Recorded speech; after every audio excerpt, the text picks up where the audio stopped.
بسم اللہ الرحمن الرحیم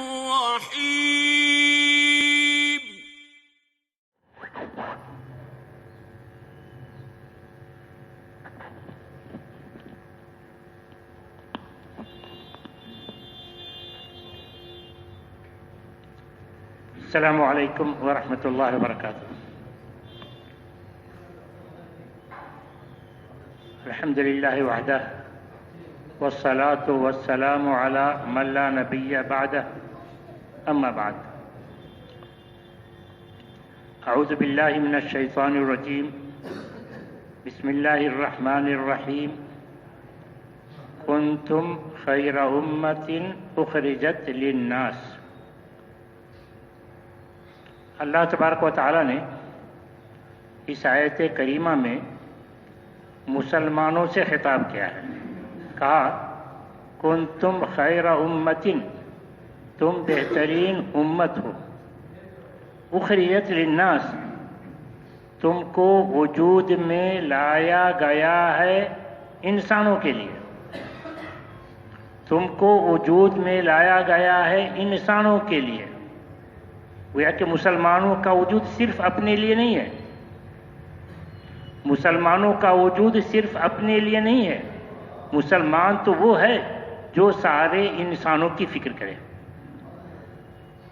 مسلمان صرف مسلمانوں کی فکر نہیں کرے گا، اس کو فکر ہوگی سارے انسانوں کی، مسلم کی بھی غیر مسلم کی بھی۔ کیونکہ اگر مسلمانوں کو صرف مسلمانوں کی فکر کرنی ہوتی تو شاید آیت یوں کہا جاتا کنتم خیر امۃ اخرجت للامۃ، کہ تم بہترین امت ہو مسلمانوں، تم کو مسلمانوں کے لیے وجود میں لایا گیا، مگر ایسا نہیں کہا اخرجت للناس، تم کو انسانوں کے لیے وجود میں لایا گیا ہے۔ ایک مسلمان کو مسلم غیر مسلم سب کی فکر ہوگی کہ سارے انسان کیسے اچھے بن جائیں، سارے انسان کیسے جہنم سے بچ جائیں، سارے انسان کیسے جنتی بن جائیں۔ یہ فکر کیسے پوری ہوگی کہ سارے انسان اچھے بن جائیں؟ ترکیب بتائی، تأمرون بالمعروف وتنہون عن المنکر، تم اچھی باتوں کا حکم دو گے اور بری باتوں سے روکو گے۔ جب لوگ اچھی باتیں سنیں گے تو اچھی باتوں کو اپنائیں گے، برائی سے دور ہوں گے۔ جب لوگ برائی سے دور ہوں گے، اچھی باتوں کو اپنائیں گے، جہنم سے دور ہوں گے، جنت میں جائیں گے۔ کتنی بہترین ترکیب ہے کہ تم اچھی باتوں کا حکم دو گے اور بری باتوں سے روکو گے۔ اچھی باتیں تو بہت ساری ہیں، نماز پڑھو، روزہ رکھو، سچ بولو، حلال کمائی کھاؤ، بہت ساری باتیں اچھی ہیں۔ تو ساری اچھی باتوں میں سب سے اچھی بات کیا ہے؟ سب سے اچھی بات اسلام کی دعوت ہے۔ کیا دلیل؟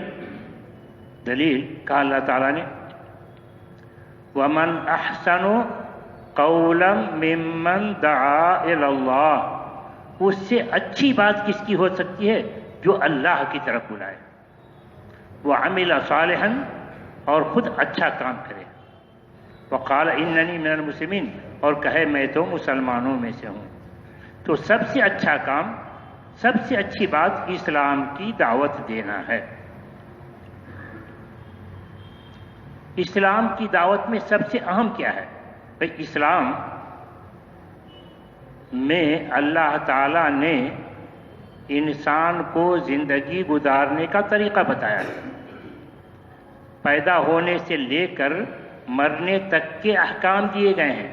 تو ان ساری باتوں میں اسلام کی سب سے بنیادی بات کیا ہے؟ اسلام کی سب سے بنیادی بات توحید ہے۔ توحید کیا ہے؟ توحید یہ ہے کہ اللہ ایک ہے، وہی سب کا خالق و مالک ہے، اس لیے عبادت اسی کی جائے۔ کیا دلیل؟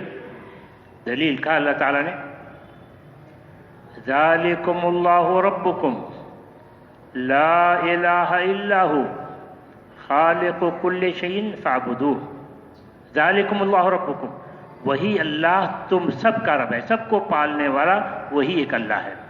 لا الہ الا ہو، اللہ کے علاوہ کوئی اور عبادت کیے جانے کے قابل نہیں۔ کوئی اور عبادت کے قابل کیوں نہیں؟ جواب ہے خالق کل شیء، کہ اللہ ہی ہر چیز کو پیدا کرنے والا ہے، تو عبادت خالق کی کرو، مخلوق کی نہیں۔ عبادت خالق کی کرو، مخلوق کی نہیں۔ اور جان لو اللہ تنہا خالق ہے، اس کے علاوہ سب مخلوق ہیں۔ کہا اللہ تعالیٰ نے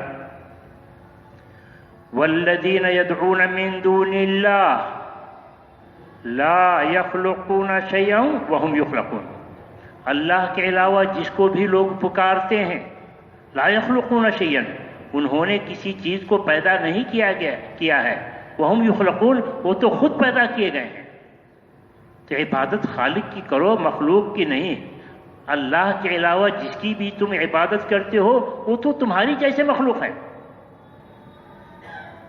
ان الذین تدعون من دون اللہ عباد امثالکم، اللہ کے علاوہ جس کو بھی تم پکارتے ہو وہ اللہ کے بندے ہیں، تمہاری ہی مانند ہیں، تمہاری طرح اللہ کے مخلوق ہیں۔ تو خالق کی عبادت چھوڑ کر مخلوق کی عبادت کرتے ہو، یا خالق کی عبادت کے ساتھ مخلوق کی بھی عبادت کرتے ہو؟ خالق اور مخلوق کو ایک ہی درجے میں رکھتے ہو۔ افمن یخلق کمن لا یخلق، کیا وہ ذات جو پیدا کرے وہ اور وہ ذات جو نہ پیدا کرے وہ دونوں برابر؟ عبادت اس کی بھی کرتے ہو، عبادت اس کی بھی کرتے ہو۔ ارے اس کی عبادت کر کے تم کو کیا ملے گا؟ مخلوق کی عبادت کر کے تم کو ملے گا کیا؟ مخلوق تو خود محتاج ہے، وہ تم کو دے گا کیا؟ عبادت خالق کی کرو کہ اس کی قدرت ہر شے پر ہے، وہ جو دے وہ ملے، وہ جو نہ دے ہرگز نہ ملے۔ تو عبادت اس کی کرو جس کی قدرت ہر شے پر ہے۔ کہو قل اللہم مالک الملک تؤتی الملک من تشاء، کہو اے اللہ تو ہی سارے ملکوں کا مالک ہے۔ تؤتی الملک من تشاء، تو جسے چاہتا ہے ملک عطا کرتا ہے۔ وتنزع الملک ممن تشاء، اور تو جس سے چاہتا ہے ملک چھین لیتا ہے۔ وتعز من تشاء، تو جسے چاہتا ہے عزت دیتا ہے۔ وتذل من تشاء، اور تو جسے چاہتا ہے ذلیل کرتا ہے۔ بیدک الخیر، ساری خوبی تیرے ہی ہاتھ میں ہے۔ انک علی کل شیء قدیر، تیری قدرت ہر چیز پر ہے، تو جو چاہے وہی ہو، تو جو نہ چاہے ہرگز نہ ہو۔ تو عبادت کرو اس کی جس کی قدرت میں ہر چیز ہے۔ مخلوق کی عبادت کر کے کیا پاؤ گے؟ مخلوق کی بے بسی دیکھنا ہے، دیکھو ان الذین تدعون من دون اللہ لن یخلقوا ذبابا ولو اجتمعوا لہ، اللہ کے علاوہ جس کو بھی تم پکارتے ہو، جس کی بھی پوجا کرتے ہو، لن یخلقوا ذبابا، ہرگز وہ ایک مکھی نہیں پیدا کر سکتے۔ ولو اجتمعوا لہ، سب اکٹھے ہو جائیں پھر بھی کسی ایک بڑے میدان میں دنیا میں اللہ کے علاوہ جس کی بھی عبادت کی جاتی ہے اس کو جمع کر لو، اس کو اکٹھا کر لو اور کہو سب مل کر کے ایک مکھی پیدا کر دیں، نہیں کر سکتے۔ ارے مکھی بنانا تو دور کی بات، ان کی بے بسی دیکھو گے۔ دیکھو تم جو چڑھاوے چڑھاتے ہو اس کو کھاتا کون ہے؟ بلی، چوہے، مکھی۔ اللہ تعالیٰ ان میں سب سے حقیر مکھی کی مثال پیش کرتا ہے، کہتا ہے وَإِن يَسْلُبْهُمُ الذُّبَابُ شَيْئًا لَا يَسْتَنْقِذُوهُ مِنْهُ، مکھی ان سے چھین کر بھاگے۔ چھیننے میں کیسا ہے، کتنی بے بسی ہے۔ چوری کر کے بھاگے تو اس میں بے بسی نہیں ہے، چھین کر کے بھاگے تمہاری نظروں کے سامنے کچھ بھی نہیں کر پاتے، کتنا بے بس ہے۔ وَإِن يَسْلُبْهُمُ الذُّبَابُ شَيْئًا، مکھی اگر ان سے چھین کر بھاگے، لا يستنقذوه منه، اپنے چڑھاوے کو مکھی سے نہیں بچا سکتے۔ ضعف الطالب والمطلوب، جو اس سے مانگ رہا ہے اس کی عقل کہاں چلی گئی ہے، کتنی کمزور ہے اس کی عقل، اور جس سے مانگا جا رہا ہے وہ تو کمزور ہے ہی، اس کی مزید کمزوری دیکھنے آیا۔ جس سے مانگا جا رہا ہے اس کی مزید کمزوری دیکھنا ہے، دیکھو کیسا ہے وہ۔ کبھی سوچا کہ اس کو بنایا کس نے؟ تم جیسے کسی انسان نے۔ جہاں پوجا کر رہے ہو وہاں لے آ کر رکھا کس نے؟ تم جیسے کسی انسان نے۔ اس کو کوئی لے کر چلے جائے تو بچائے گا اپنے آپ کو؟ نہیں۔ تو ایسے بے بس کی پوجا کر کے کیا پاؤ گے؟ اتعبدون ما تنحتون، کیا تم پوجا اس کی کرتے ہو جس کو اپنے ہاتھ سے بناتے ہو؟ تو جس کو اپنے ہاتھ سے بناتے ہو اس کی پوجا کر کے کیا ملے گا؟ اور یہ جو اس کے بڑے بڑے پیر دیکھ رہے ہو، اس کے بڑے بڑے ہاتھ دیکھ رہے ہو، کان بڑے بڑے دیکھ رہے ہو، آنکھ دیکھ رہے ہو، یہ ہے کس کام کا؟ تو کبھی غور کیا؟ سنو، اَلَهُمْ أَرْجُلٌ يَمْشُونَ بِهَا، پیر تو نے بنا دیا ہے، مگر اس میں چلنے کی طاقت کون دے گا؟ کہو ذرا ایک قدم آگے پیچھے ہو لے، تو کیا اس کے پاس پیر ہے جس سے وہ چلے؟ تو نے ہاتھ تو بنا دیا ہے بڑے بڑے، مگر اس میں پکڑنے کی طاقت کون دے گا؟ ام لہم ایدی یبطشون بہا، اس کے پاس ہاتھ ہے جس سے وہ پکڑے؟ تو نے اس کی آنکھ تو بڑی بڑی بنا دی ہے، مگر اس میں دیکھنے کی طاقت کون دے گا؟ ام لہم اعین یبصرون بہا، اس کے پاس آنکھ ہے جس سے وہ دیکھے؟ تو نے کان تو بڑے بڑے بنا دیے ہیں، مگر سننے کی طاقت کون دے گا؟ ام لہم آذان یسمعون بہا، کیا اس کے پاس کان ہے اس سے سنے؟ تو ایسی چیز کی پوجا کر کے تم کو کیا ملے گا؟ لما تعبدو ما لا یسمع ولا یبصر ولا یغنی عنک شیئا، بھائی اس کی پوجا کر کے کیا ملے گا جو نہ سنے نہ دیکھے اور نہ تمہارے کوئی کام آ سکے؟ اسی کو کہتے ہیں توحید کی دعوت، کہ اللہ ایک ہے، وہی سب کا خالق و مالک ہے، عبادت اسی کی جائے، غیر اللہ کی عبادت چھوڑو۔ اسی توحید کی دعوت کے لیے اللہ تعالیٰ نے سارے رسولوں کو بھیجا۔ کہا اللہ تعالیٰ نے وَلَقَدْ بَعَثْنَا فِي كُلِّ أُمَّةٍ رَسُولًا أَنِ اعْبُدُوا اللَّهَ وَاجْتَنِبُوا الطَّاغُوتَ، ہم نے ہر قوم میں رسول بھیجا، ان کا کام یہ تھا کہ وہ لوگوں کو بتائیں کہ اللہ کی ہی عبادت کرو اور غیر اللہ کی عبادت سے بچو۔ یہی بنیادی کام محمد الرسول اللہ صلی اللہ علیہ وسلم کے حوالے کیا گیا۔ کہا اللہ تعالیٰ نے قل انما امرت ان اعبد اللہ ولا اشرک بہ الیہ ادعو، کہہ دیجئے مجھ کو تو اسی بات کا حکم دیا گیا ہے کہ میں اللہ کی عبادت کروں اور اس کے ساتھ کسی کو شریک نہ کروں، یعنی میں توحید پر قائم ہو جاؤں۔ تو کیا میں توحید پر قائم ہو گیا تو میرا کام پورا؟ نہیں، پھر کیا کرنا ہے؟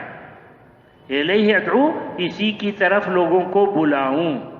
کیوں بلاؤں؟ کیا پڑی ہے مجھ کو؟ کیوں بلاؤں؟ وہ الیہ مآب، ہمیں لوٹ کر اللہ کے پاس جانا ہے۔ اللہ پوچھے گا کہ میں نے جو کام تیرے حوالے کیا تھا وہ کر کے آئے ہو، تو میں کیا جواب دوں گا؟ اس لیے مجھ کو تو یہ کرنا ہی ہے۔ اور یہی کام امت مسلمہ کے حوالے کیا گیا، یہی کام مسلمانوں کے حوالے کیا گیا۔ کیا دلیل کا اللہ تعالیٰ نے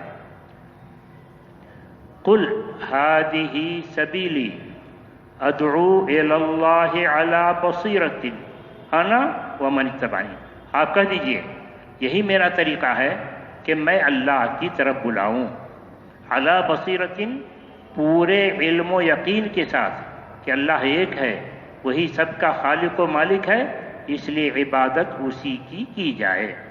یہ کام کون کرے؟ یہ کام کون کرے؟ انا ومن اتبعنی، یہ کام میں کروں یعنی رسول کریں، ومن اتبعنی، اور ہر وہ شخص کرے جو میری اتباع کر رہا ہے، جو میرا فالوور ہے۔ تو یہ کام رسول کا اور رسول کے سارے فالوور کا، یعنی سارے مسلمانوں کا، کہ سارے مسلمان رسول کے فالوور۔ اگر کوئی مسلمان کہتا ہے کہ میں اللہ پر ایمان رکھتا ہوں، میں قرآن پر ایمان رکھتا ہوں کہ اللہ کی کتاب ہے، میں ایمان رکھتا ہوں کہ محمد اللہ کے رسول ہیں، مگر مجھ سے پیروی نہیں ہو سکے گی، مجھ سے اطاعت نہیں ہو سکے گی، میں اتباع نہیں کر سکوں گا، اس کا ایمان برباد، اس کا عمل برباد۔ اس کا ایمان اللہ پر ایمان ہے نا، اللہ پر ایمان ہے تو کیا ہوا؟ اطاعت سے انکار کرتا ہے، رسول کی اطاعت سے انکار کرتا ہے، تو اس کا ایمان برباد، عمل برباد۔ کیا دلیل؟ دلیل کہا اللہ تعالیٰ نے یا ایھا الذین آمنوا اطیعوا اللہ واطیعوا الرسول ولا تبطلوا اعمالکم۔ اے ایمان والو، اللہ کی اطاعت کرو اور رسول کی اطاعت کرو اور اپنے عمل کو برباد مت کرو۔ اگر تو نے اللہ کی اطاعت سے انکار کیا، تمہارا ایمان برباد، تمہارا عمل برباد۔ اگر تو نے رسول کی اطاعت سے انکار کیا، تمہارا ایمان برباد، تمہارا عمل برباد۔ کہ رسول کی اطاعت حقیقت میں اللہ کی اطاعت ہے، کہ رسول کی اطاعت حقیقت میں اللہ کی اطاعت ہے۔ کیا دلیل؟ دلیل کہا اللہ تعالیٰ نے وَمَن يُطِعِ الرَّسُولَ فَقَدْ أَطَاعَ اللَّهَ۔ جس نے رسول کی اطاعت کی، اس نے اللہ کی اطاعت کی، اور جو رسول کا نافرمان وہ اللہ کا نافرمان، اس کا ٹھکانہ جہنم۔ کہا اللہ تعالیٰ نے وَمَن يَعْصِ اللَّهَ وَرَسُولَهُ وَيَتَعَدَّ حُدُودَهُ يُدْخِلْهُ نَارًا خَالِدًا فِيهَا۔ جو اللہ کی نافرمانی کرے گا اور جو اس کے رسول کی نافرمانی کرے گا، جو اللہ کے حکم سے آگے بڑھے گا، يدخلہ نارا، اللہ تعالیٰ اس کو جہنم میں رکھے گا، ہمیشہ کے لیے جہنم میں۔ اس کا ایمان برباد ہو گیا، عمل برباد ہو گیا۔ تو رسول کا فالوور کون؟ سارے مسلمان۔ تو یہ دعوت دین کی دعوت دینا، توحید کی دعوت دینا، یہ کس کا کام ہے؟ سارے مسلمانوں کا۔ توحید کی دعوت کس کو دی جائے گی؟ مسلم کو یا غیر مسلم کو؟ توحید کی دعوت کس کو دی جائے گی؟ مسلم کو یا غیر مسلم کو؟ غیر مسلم کو۔ مسلمان کو کیوں نہیں؟ مسلمان کو کیوں نہیں؟ مسلمان کو اس لیے نہیں کہ توحید کے بغیر کوئی مسلمان ہوتا ہی نہیں۔ تو جو توحید کو مانتا ہے اسی کو توحید کی دعوت دو گے؟ بعض علماء کو اعتراض ہوتا ہے، کیسی بات کرتے ہیں کہ توحید کی دعوت مسلم کو نہیں دی جائے گی؟ اللہ تعالیٰ تو توحید کی دعوت مسلمانوں کو دیتا ہے، اللہ تعالیٰ تو توحید کی دعوت مسلمانوں کو دیتا ہے۔ پڑھیے آیت، کہا اللہ تعالیٰ نے یا ایھا الذین آمنوا آمنوا باللہ ورسولہ۔ اے ایمان والو، اللہ پر ایمان لاؤ، اس کے رسول پر ایمان لاؤ۔ تو دیکھو اللہ تعالیٰ کہتا ہے ایمان والوں سے، مسلمانوں سے، کہ اللہ اور اس کے رسول پر ایمان لاؤ۔ تو کیا ہر دن مسلمانوں کو اپنے اسلام کی تجدید کرتی ہیں؟ یا یہ اس آیت کا مطلب یا ایھا الذین آمنوا آمنوا باللہ ورسولہ، اس آیت کا وہی مطلب ہے جس کو دوسری آیت میں یوں کہا گیا یا ایھا الذین آمنوا ادخلوا فی السلم کافہ۔ اے ایمان والو، اسلام میں پورے طور سے داخل ہو جاؤ۔ کہتے ہو میں اللہ پر ایمان رکھتا ہوں، میں رسول پر ایمان رکھتا ہوں، کہتے ہو میں مسلمان ہوں، چوری بھی کرتے ہو، کہتے ہو میں مسلمان ہوں، زنا بھی کرتے ہو، کہتے ہو میں مسلمان ہوں اور ہر طرح کے غلط کام بھی کرتے ہو، ادخلوا فی السلم کافہ، اسلام میں پورے طور سے داخل ہو جاؤ جب اپنے آپ کو مسلمان کرو۔ تو کہا کہ یا ایھا الذین آمنوا آمنوا باللہ ورسولہ ای اطیعوا اللہ ورسولہ، اللہ اور اس کے رسول کی اطاعت کرو، اللہ پر ایمان لائے ہو تو، اور اسی پر جم جاؤ۔ دوسری آیت میں اسی کو یوں کہا ان الذین قالوا ربنا اللہ ثم استقاموا، جو کہتے ہیں ہمارا رب اللہ ہے پھر اسی پر جم جاتے ہیں، ہم تو وہی کریں گے جو اللہ کا حکم ہوگا، ہم تو وہی کریں گے جو اللہ کا حکم ہوگا۔ یہ ہے مسلمان۔ تو بہرحال توحید کی دعوت اصلاً غیر مسلم کو دی جائے گی جس کے پاس توحید نہیں ہے۔ اس وقت کا مسلمان کیا کرتا ہے؟ اس وقت کا مسلمان کیا کرتا ہے؟ جو اچھا مسلمان ہے، خود توحید پر قائم ہے، نماز روزے کا پابند ہے، برائیوں سے بچتا ہے، اس سے بھی اچھا مسلمان ہے تو مسلمانوں کی فکر کرتا ہے کہ مسلمان بھائی جہنم سے بچ جائیں، اس سے آگے کی فکر نہیں کرتا الا ماشاء اللہ۔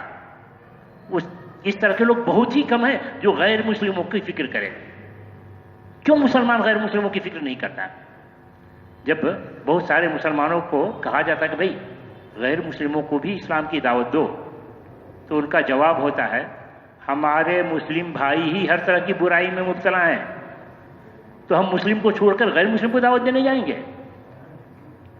ہمارے مسلم بھائی ہی درگاہ پر جاتے ہیں، اخلاق کی خرابی ہے، معاملات کی خرابی ہے، تو ہم مسلم کو چھوڑ کر غیر مسلم کو دعوت دینے جائیں گے؟ تو بھائی ہمارے مسلم بھائی ہی، مسلم ہمارے بھائی، غیر مسلم کس کے بھائی؟ غیر مسلم کس کے بھائی؟ وہ بھی تو ہمارے بھائی، غیر مسلم بھی ہمارے بھائی، ہاں غیر مسلم بھی ہمارے بھائی۔ اسی کی یاد دہانی کے لیے کہ غیر مسلم بھی ہمارا بھائی ہے، اللہ کے رسول صلی اللہ علیہ وسلم خطبہ مسنونہ میں 3 آیتیں پڑھتے تھے، یا ایھا الذین آمنوا اتقوا اللہ حق تقاتہ، یا ایھا الناس اتقوا ربکم الذی خلقکم، یا ایھا الذین آمنوا اتقوا اللہ۔ اس میں بیچ کی آیت پر ذرا غور کیجئے کہ بیچ کی آیت میں اسی بات کو یاد دلایا جا رہا ہے کہ تم غیر مسلم کو غیر مت سمجھو، وہ بھی تمہارا بھائی۔ کیسے بھائی؟ کیسے؟ پڑھی آیت۔ کہا اللہ تعالیٰ نے یا ایھا الناس اتقوا ربکم الذی خلقکم من نفس واحدہ، اے انسانوں ڈرو اپنے اس رب سے جس نے تم سب کو پیدا کیا ایک ذات سے، من نفس واحدہ، ایک ذات سے۔ وہ ذات کون؟ آدم۔ سارے انسان کس کی اولاد؟ آدم کی اولاد۔ اسی وجہ سے قرآن میں کئی بار آیا ہے یا بنی آدم، سارے انسانوں کو خطاب کیا جا رہا ہے اے آدم کی اولاد۔ تو سارے انسان کس کی اولاد؟ آدم کی اولاد۔ آدم کا جو خون مسلمان میں دوڑ رہا ہے، آدم کا وہی خون غیر مسلم میں بھی دوڑ رہا ہے۔ تو یوں کہہ لیجئے کہ ایک مسلمان کا غیر مسلم کے ساتھ خونی رشتہ ہے، ایک مسلمان کا غیر مسلم کے ساتھ خونی رشتہ ہے۔ سب کے باپ ایک ہی ہیں، بلکہ ماں بھی ایک ہی ہے، بلکہ ماں بھی ایک ہی ہے کہ اللہ تعالیٰ کہتا ہے یا ایھا الناس انا خلقناکم من ذکر و انثی، اے انسانوں ہم نے تم کو پیدا کیا ہے ایک مرد سے اور ایک عورت سے۔ وہ مرد کون؟ آدم۔ وہ عورت کون؟ حوا۔ ہر انسان آدم و حوا کی اولاد۔ تو مسلم غیر مسلم انسان ہونے کے ناطے سب بھائی بھائی۔ تو جیسے ہمیں مسلم کی فکر کرنی ہے، غیر مسلم کی بھی فکر کرنی ہے کہ رسول اکرم صلی اللہ علیہ وسلم صرف مسلمانوں ہی کی فکر نہیں کرتے تھے، ان کو تو فکر تھی غیر مسلموں کی۔ اس کا یہ مطلب نہیں کہ مسلمان کو نظر انداز کیا جائے، نہیں، دعوت تو دونوں کو دینی ہے، مسلمانوں کی بھی اصلاح کرنی ہے، غیر مسلموں کی بھی اصلاح کرنی ہے۔ مسلمانوں کو دعوت دینی ہے کہ اسلام میں داخل ہوئے ہو تو اسلام کے سارے احکام کی پابندی کرو، ادخلوا فی السلم کافہ۔ غیر مسلم کو دعوت دینی ہے یا ایھا الناس اعبدوا ربکم الذی خلقکم، اے انسانوں عبادت کرو اپنے اس رب کی جس نے تم سب کو پیدا کیا ہے۔ آؤ مخلوق کی عبادت چھوڑو، آؤ خالق کی عبادت کرو۔ یہ غیر مسلموں کو دعوت ہے۔ اچھا بھائی، کام تو دونوں کرنے کا ہے، دونوں کام میں اگر ترجیح دینا ہو، دونوں کام میں مقدم کون سا کام، یعنی کس کام کو زیادہ اہمیت کے ساتھ کیا جانا چاہیے، مسلمانوں کی دعوت کو یا غیر مسلموں کی دعوت کو؟ آپ کا ہم زیادہ وقت لینا نہیں چاہتے، اس وجہ سے ہم مختصر ختم کر رہے ہیں۔ غیر مسلموں کی دعوت کو زیادہ اہمیت حاصل ہے مسلمانوں کی دعوت پر۔ ارے یہ کیسے؟ یہ کیسے؟ مسلم تو ہمارا بھائی، خصوصی بھائی، وہ انسانی بھائی، تو اپنا خصوصی بھائی چھوڑ کر کے غیر مسلم کو ترجیح حاصل ہوگی؟ ہاں حاصل ہوگی۔ کیا ایسا سنت نبوی سے ملتا ہے؟ سنت نبوی سے ایسا ملتا ہے کیا؟ ملتا ہے۔ کہاں ملتا ہے؟ رسول اللہ صلی اللہ علیہ وسلم نے معاذ رضی اللہ عنہ کو یمن بھیجا تو کیا وصیت کر کے بھیجا، کیا نصیحت کر کے بھیجا؟ کہا انک تأتی قوما من اہل الکتاب انک تأتی قوما من اہل الکتاب فلیکن اول ما تدعو الیہ ان یشہدوا ان لا الہ الا اللہ وان محمد رسول اللہ، کہ آپ جا رہے ہیں ایسی قوم کے پاس. کہاں بھیج رہے ہیں؟ یمن. معاذ رضی اللہ عنہ کو یمن بھیجا جا رہا ہے. نصیحت کر رہے ہیں کہ آپ جا رہے ہیں ایسی قوم کے پاس جو اہل کتاب ہے.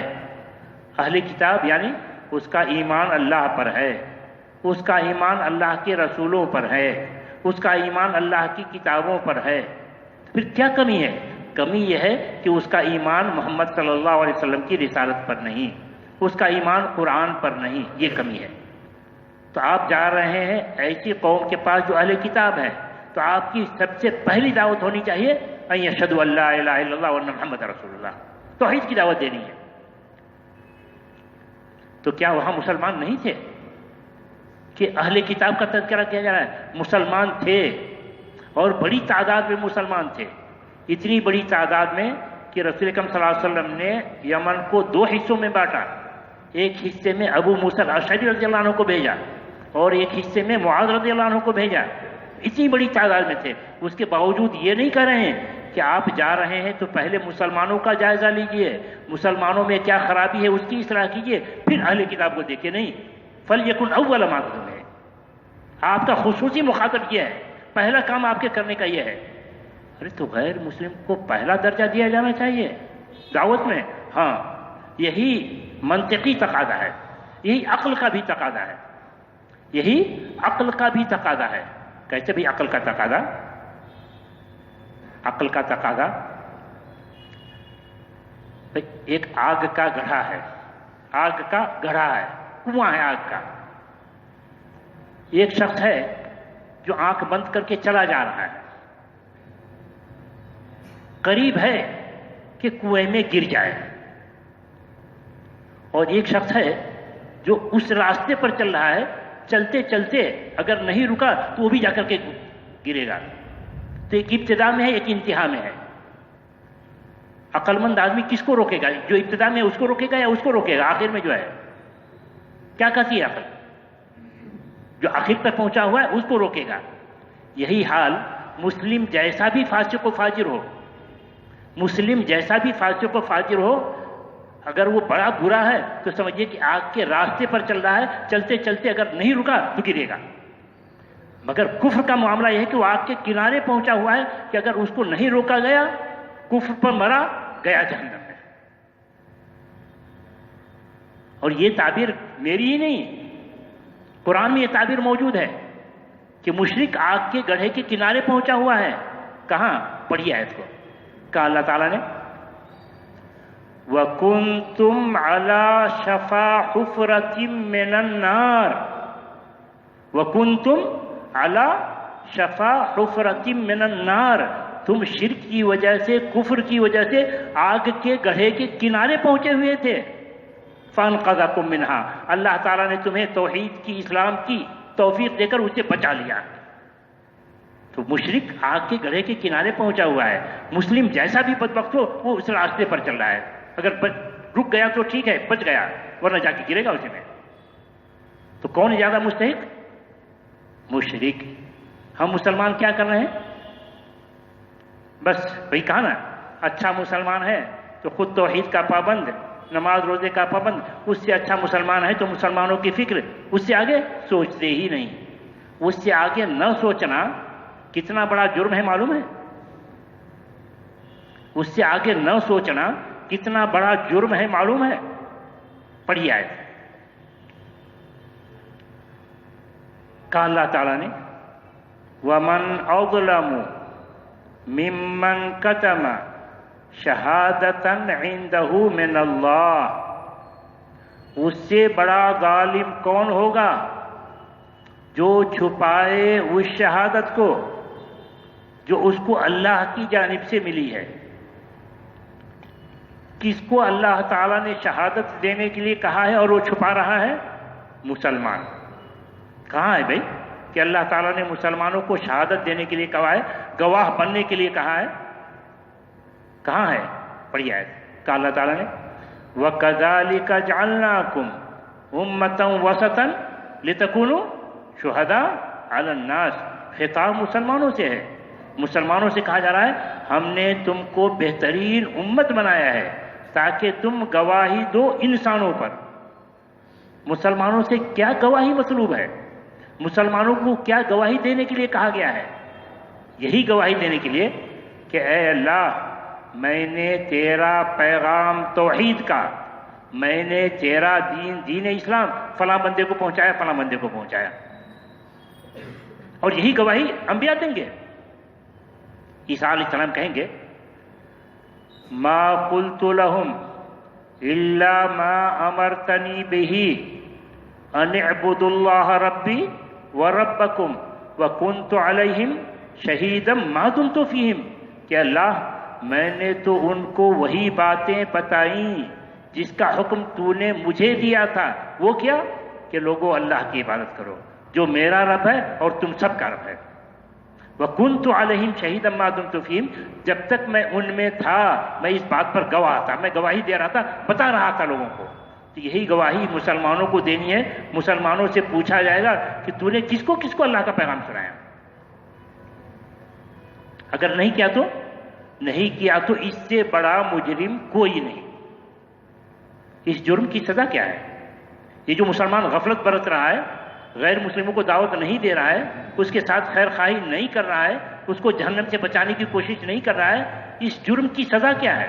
اس جرم کی سزا سنیے. کہا اللہ تعالیٰ نے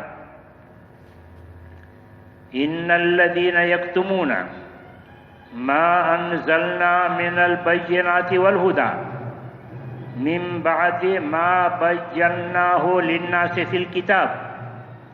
بے شک وہ لوگ جو چھپاتے ہیں اس واضح دلیل اور ہدایت کو جس کو ہم نے اتارا سارے انسانوں کے لیے. اللہ تعالیٰ نے واضح دلیل اور ہدایت کیا اتارا سارے انسانوں کے لیے؟ اور کون چھپا رہا ہے؟ مسلمان چھپا رہا ہے. کیا واضح دلیل اور ہدایت کو مسلمان چھپا رہا ہے؟ مسلمان چھپا رہا ہے قرآن کو. اللہ تعالیٰ نے ہدایت کے لیے نازل کیا. کس کے لیے؟ سارے انسانوں کے لیے. مسلمان کہتا ہے قرآن ہماری کتاب ہے، غیر مسلم چھونے نہ پائے. قرآن ہماری کتاب ہے، غیر مسلم چھونے نہ پائے. اللہ کیا کہتا ہے؟ اللہ کہتا ہے شہر رمضان الذی انزل فیہ القرآن ھدی للناس. سارے انسانوں کی ہدایت کے لیے اللہ نے اتارا. تو مسلمانوں کو چاہیے تھا کہ ہر انسان کو پیش کرتے بھئی اللہ کا کلام ہے، پڑھو، ہدایت حاصل کرو. مگر ہم نے قرآن کو چھپایا. اور کیا کیا؟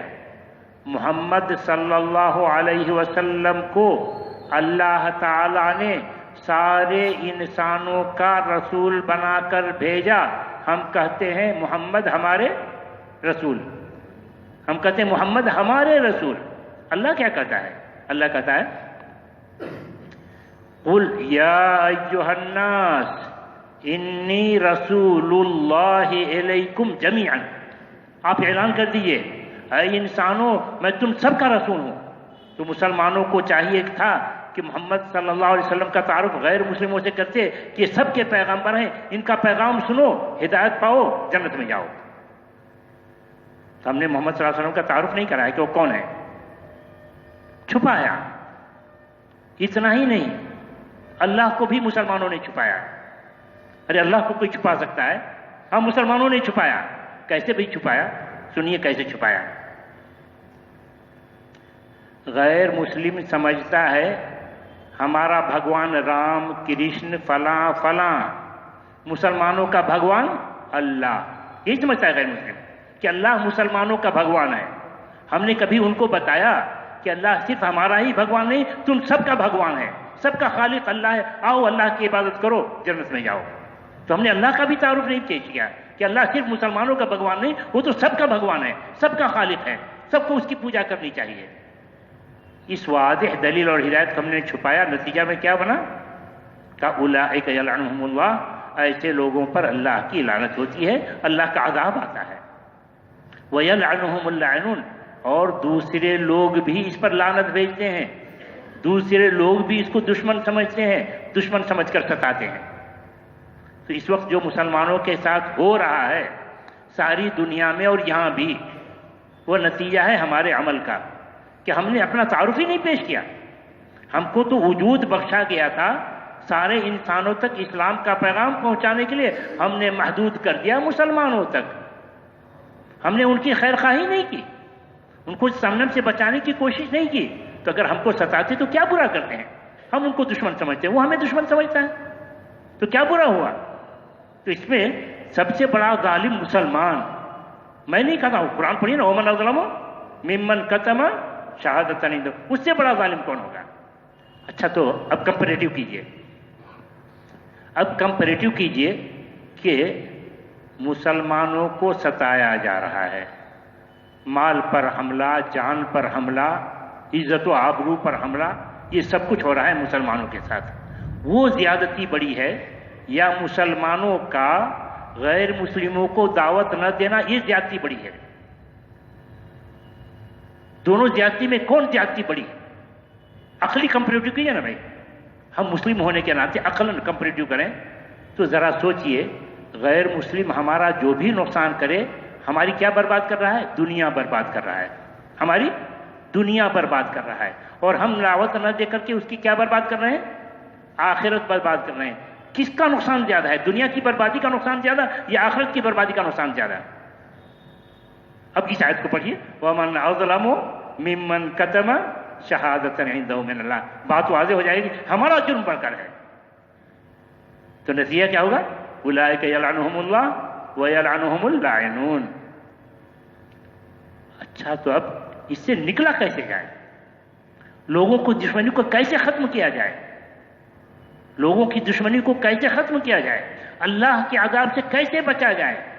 ایک ہی ترکیب ہے، ایک ہی ترکیب ہے، اور اللہ نے متعین کر دیا ہے۔ وہ کیا ترکیب؟ جو اللہ کی طرف سے متعین ہے، وہ کیا ترکیب ہے؟ کہ اللہ تعالیٰ نے اولئک یلعنہم اللہ ویلعنہم اللاعنون الا الذین تابوا واصلحوا وبینوا۔ ہاں، اگر یہ مسلمان توبہ کرتے ہیں کہ اللہ ہم سے تو بڑی غفلت ہوئی، ہم نے تو غیر مسلم کو کچھ اور ہی قوم سمجھ رکھا تھا، وہ تو ہمارے بھائی، تو اللہ ہم سے بڑی غفلت ہوئی کہ ہم نے ان کو دعوت نہیں دی، ہم نے تیرا تعارف نہیں کرایا، تیرے دین کا تعارف نہیں کرایا، یہ تو ہم سے بڑی غلطی ہوئی، اے اللہ ہم توبہ کرتے ہیں کہ اب ایسی غفلت نہیں کریں گے، ایسی غفلت میں نہیں رہیں گے۔ تو کیا زبانی توبہ سے کام چل جائے گا؟ تو کیا زبانی توبہ سے کام چل جائے گا؟ نہیں۔ پھر کیا کرنا ہوگا؟ پھر کیا کرنا ہوگا؟ الا الذین تابوا واصلحوا۔ ہاں، اگر یہ توبہ کرتے کہ اب اس غفلت میں نہیں رہیں گے، اس غفلت کے نتیجے میں دعوت نہ دینے کی وجہ سے تمہارا ایمان خود کمزور ہو گیا ہے، اس ایمان کو تو مضبوط کرو۔ تمہارے اندر خود اخلاقی خرابی بہت ساری پیدا ہو گئی ہے، تمہارے معاملات خراب ہو گئے ہیں، تم دین کے داعی بننا چاہتے ہو تو اصلاح کرو، اپنے عقیدے کی، اپنے ایمان کو مضبوط کرو۔ ایمان کو مضبوط کرو گے تو ہوگا کیا جانتے ہو؟ یہ جو ماحول دیکھ رہے ہو، خوف کا ماحول، یہ سارا خوف تمہارا ختم ہو جائے گا۔ یہ تو تمہاری ایمان کی کمزوری ہے کہ جو اس وقت حکومت کے تیور عجیب و غریب ہیں، دین کی دعوت دینے والوں کو پکڑ کر کے بھر دیتی ہے، حالات ناسازگار ہیں، کریں گے تو کہیں پکڑ کے نہ لے جائے۔ ذرا سوچو تو، اللہ کی قدرت سے بڑھ کر ان کی قدرت، اللہ بچانا چاہے تو کہیں پکڑ کے ڈال سکتا ہے؟ فرعون جیسے کے پاس اللہ تعالیٰ نے موسیٰ علیہ السلام کو